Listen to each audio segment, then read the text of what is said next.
Okay, kagaya magtutuloy ti programa Bombo Zona Libre. Adan tila palabas 26 minutos, kalpasan ni alas 8 ti rabii. Hindaw malawat ti report dito lokalidad dano ni Bombo Mark Joshua Cabasan. Nimbag rabi, Bombo Mark, go ahead with your report. Bombo Gina dito'y probinsya iti La Union kat adadagitay paspasamak nga naala tayo. Manipod iti La Union na Police Provincial Office dagiti ket talulaeng accomplishment pan nakatiliw dagitay adda iti aresto na.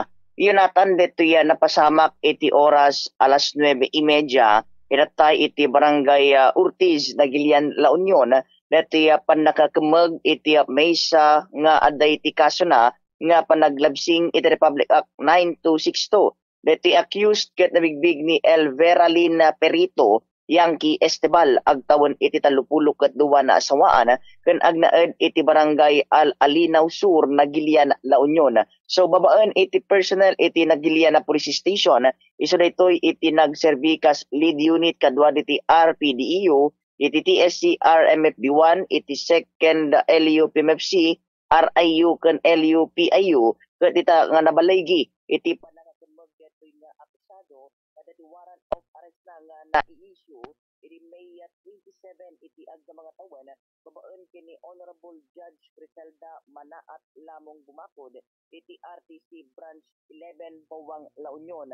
So daytoy nga nakemeg ket kalpasan iti pannakaala dagitay pannakabagitilitek daytoy dimalan iti medical legal examination and naipan iti Nagilian Police Station for proper disposition. Si Mardeta damot dito napasamak nga accomplishment iti biyang iti Rosario Police Station ngam iti pannakakemeg detoy na suspect nga dati kaso na ket iti barangay Kalisitan Muñoz Nueva Ecija alas 11:43 iratay napasamak dati pannakakemeg ni Melchor Dacuco Yankee Quezada agtawon iti 40 ket 6 na asawaan maysa nga barbero pinagnaed iti barangay Caronuan East Rosario La Union.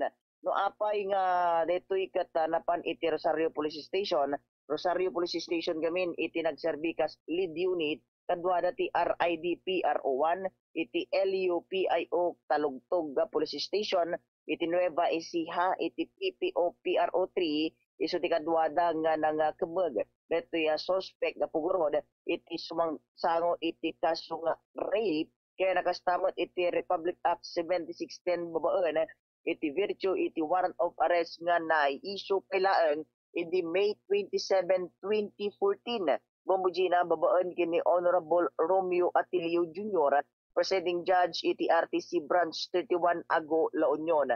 So daytoy nga suspect katakas iti proseso na idalan iti medical legal examination ket inatan ket addan iti kusdiya iti Rosario Police Station for proper disposition kan dati maud-udi inatailaan nga Bombo Gina dati pan nakaresto lang iti maysa nga lalaki nga dati kaso na agarop alas 4:30 iti barangay Santa Monica Bawang La Union dati accused ket nabigbig ni Antonio Soriano Aberin agtawon iti 33 nasawaan construction worker ken agnaed iti nasao nga barangay. So babaan ka daytoy nga presyon iti biyang iti Bawang Police Station na balaygi ta deti warrant accused ket adda iti kaso na nga panaglabsing iti Republic Act 9262 ket deti warrant of arrest na ket nairwarmet iti May 27 iti agdamamot laeng nga tawen. So adda tatanig ko or kalpasan iti panakakemeg detoy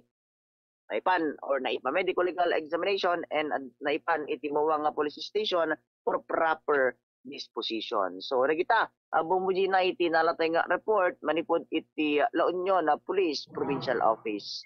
Para iti Bombo Zona Libre, Bombo Mark Joshua Cabasan reporting para sa Pambansang Radyo ng Pilipinas, consistent number 1 radio station sa La Union, Basta Radyo, Bombo. Maraming salamat, Bombo.